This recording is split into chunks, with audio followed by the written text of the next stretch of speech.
সম্মানিত ভাই এবং বোনেরা, আসসালামু আলাইকুম। আশা করি আপনারা সবাই ভালো আছেন। আজকে আমি আপনাদের সঙ্গে শেয়ার করব যে আপনারা কিভাবে একটা ওষুধ দিয়ে আপনার মুরগিগুলোকে সুস্থ রাখবেন, ভালো রাখবেন।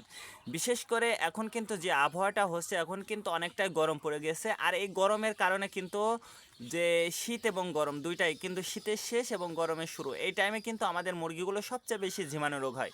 আর এই ঝিমানো রোগের আপনারা অনলি মাত্র একটা ওষুধ দিয়ে, 1 টাকার ওষুধ দিয়ে আপনারা সুস্থ রাখতে পারবেন 12 মাস। তো আমরা যারা দেশি মুরগিটা লালন পালন করে থাকি, আমাদের যে কমন সমস্যাটা সেটা হচ্ছে আমাদের মুরগির বাচ্চাগুলো ঝিমিয়ে মারা যাওয়া। কিন্তু আমাদের বাড়িতে যে ওষুধ আছে বা আমাদের ঘরে যে ওষুধ আছে, যে ওষুধটা আমরা খাই, সেই ওষুধটা দিয়েই কিন্তু আমরা আমাদের মুরগিগুলোকে সুস্থ রাখতে পারি ইনশাল্লাহ।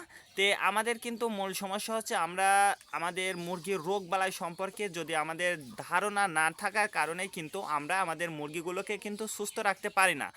আর এই সুস্থ রাখতে না পারার কারণে কিন্তু আমাদের খামারটা কিন্তু দীর্ঘস্থায়ী হয় না, বা দীর্ঘ সময় ধরে আমাদের খামারটা কিন্তু পরিচালনা করতে পারি না। কিন্তু আমরা যদি সামান্য রোগবালাই সম্পর্কে যদি একটু ধারণা রাখতে পারি, বা একটু রোগবালাই সম্পর্কে যদি জানতে পারি, সেক্ষেত্রে কিন্তু আমরা কিন্তু খুব সহজে আমাদের খামারটা বড় করতে পারবো ইনশাল্লাহ। তো আমরা দেখুন, আমাদের মুরগিগুলোর যে সমস্যার সম্মুখীন হয় সেটা হচ্ছে এই টাইমে আমাদের মুরগিগুলো কিন্তু সবচেয়ে বেশি মারা গিয়ে থাকে, বা এই টাইমে আমাদের মুরগিগুলো জীবাণু রোগটা কিন্তু বেশি হয়। যদি আপনি সঠিক চিকিৎসা দিতে পারেন তাহলে কিন্তু আপনার মুরগিটা সুস্থ থাকে। আর যদি আপনি মুরগিটা যদি সঠিকভাবে যদি চিকিৎসাটা না করতে পারেন, সেক্ষেত্রে কিন্তু আপনার মুরগিটা কিন্তু মারা গিয়ে থাকে। তাই আমরা যেহেতু গ্রামে বাস করি, আর গ্রামে কিন্তু মুরগি অসুস্থ হইলেই কিন্তু আপনারা চিকিৎসা করতে পারবেন না। তার কারণ আপনি শহর থেকে ওষুধ আনবেন, তারপরে কিন্তু আপনার মুরগিটা চিকিৎসা করবেন। তো এই সময়টা কিন্তু আপনার মুরগিটা কিন্তু যদি বেশি মাত্রায় ঝিমানো সমস্যা হয়ে থাকে বা অসুস্থ হয়ে থাকে, তাহলে কিন্তু আপনার মুরগিটা বাঁচাইতে পারবেন না। আর আমি একটা কথা বলবো, সেটা হচ্ছে আপনার মুরগি লালন পালন করার ক্ষেত্রে যে সকল বোনেরা, আপনারা যারা সবচেয়ে বেশি কিন্তু দেশি মুরগিটা লালন পালন করে যে সকল বোনেরা, আমি তাদেরকে বলবো যে অবশ্যই আপনারা চেষ্টা করবেন যে দেশি মুরগি যারা খামার করবেন, অবশ্যই শুধু যে দেশি মুরগির ক্ষেত্রে বলবো সেটা না, অবশ্যই ফার্মি মুরগি, সোনালী মুরগি, লেয়ার মুরগি, আপনি যে খামারটাই করেন না কেন, আপনারা রোগবালাই সম্পর্কে ধারণা রাখতে হবে। যদি আপনারা রোগবালাই সম্পর্কে ধারণা রাখতে পারেন, সেক্ষেত্রে কিন্তু আপনার মুরগিটা সুস্থ থাকবে এবং আপনি কিন্তু অধিক টাকা লাভবান হতে পারবেন ইনশাল্লাহ। তে রোগবালাই মাত্র দেশি মুরগির ক্ষেত্রে আমি বলবো অবশ্যই 3টা রোগ সম্পর্কে যদি আপনারা পূর্ণ ধারণা রাখতে পারেন, তাহলে দেখবেন যে ইনশাল্লাহ আপনার খামারটা বড় করতে পারবেন এবং আপনার লাভবান হতে পারবেন, সফলতার দ্বার প্রান্তে পৌঁছাতে পারবেন।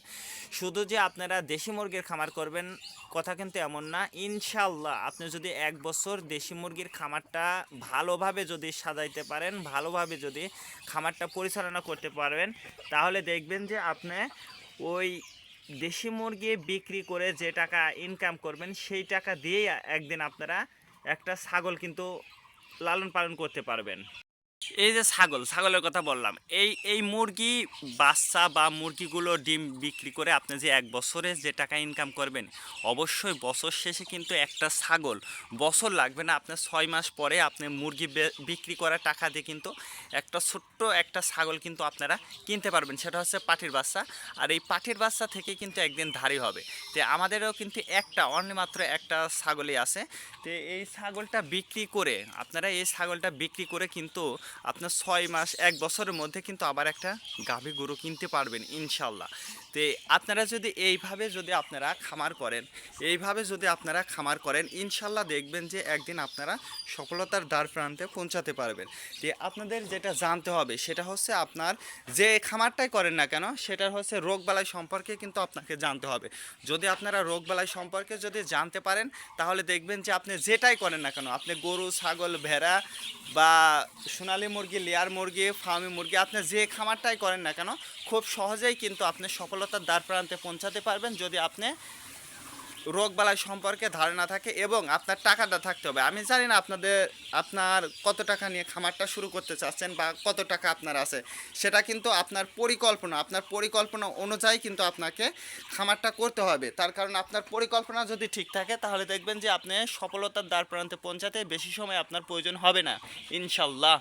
বিষয় সেটা হচ্ছে আপনি যদি গ্রামে থেকে যদি খামার করেন সেক্ষেত্রে কিন্তু আপনি সফলতার দ্বার প্রান্তে পৌঁছাতে পারবেন। দেখেন আমরা কিন্তু গরুকে কি খাবার দিয়েছি, আর গ্রামে যদি থেকে আপনি খামার করেন আপনার কখনো লস হবে না। তার কারণ আপনি দেখুন এই কস্তুরী, আপনারা কস্তুরী চেনেন না এমন কোনো ব্যক্তি নাই, কিন্তু এই কস্তুরী দিয়েই আপনার যে খড় কিনা লাগবে তা কিন্তু না। আপনি গ্রামে বাস করলে আপনি নিজে যদি পরিশ্রম করতে পারেন তাহলে আপনার ঘাসটা শুধু আপনার মাঠে ঘাস থাকলে এনাফ, আপনি গ্রামে বাস করলে এনাফ। তার কারণ আপনি সেই জায়গা পেয়ে যাচ্ছেন, এই যে কস্তুরী পেয়ে যাচ্ছেন, ঘাস পেয়ে যাচ্ছেন। আপনি কিন্তু বিভিন্ন বিভিন্ন ঘাস যেটা দিয়ে আপনি গরু খুব সহজেই কিন্তু গরুটা পালন করতে পারবেন।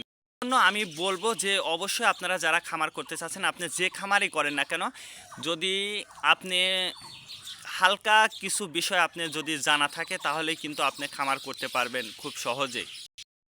যেহেতু আমি আপনাকে বলেছি অনলি মাত্র একটা ওষুধ, সেটা হচ্ছে এই যে নাপা।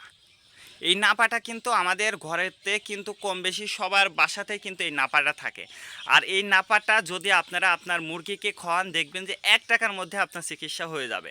আর যতবার জীবাণু রোগী হোক, যদি রানীক্ষেত রোগটা না হয় এবং আমাশাজনিত সমস্যাটা না হয়, সেক্ষেত্রে আপনার যতবার জীবাণু রোগী হোক না কেন এই ওষুধ দিয়েই কিন্তু আপনারা মুরগির বাচ্চা বা মুরগিগুলোকে সুস্থ করতে পারবেন খুব সহজে। আর এই নাপা যদি আপনি যদি না দিতে চান, যদি মনে করেন যে আমি আমার মুরগির ওষুধটাই আমি আপনার মুরগিকে দেব, সেক্ষেত্রে আপনারা ফার্স্ট বেড, এইচ বেড, আপনি যে কোনো একটা কোম্পানির ওষুধটা কিন্তু আপনারা খুব সহজে আপনার মুরগিকে দিতে পারবেন এবং মুরগিটা কিন্তু সুস্থ থাকবে। এই জন্য আমি আপনাদেরকে বলবো যে আপনারা যদি খামার করেন, আপনি যে খামারই করেন না কেন, সেই ক্ষেত্রে কিন্তু আপনার কিছু বিষয় জানতেই হবে। যদি আপনি জানতে পারেন সেক্ষেত্রে আপনি সফলতার দ্বার প্রান্তে পৌঁছাতে পারবেন। তাই আজকে এই পর্যন্ত, ভালো থাকবেন, আল্লাহ হাফেজ।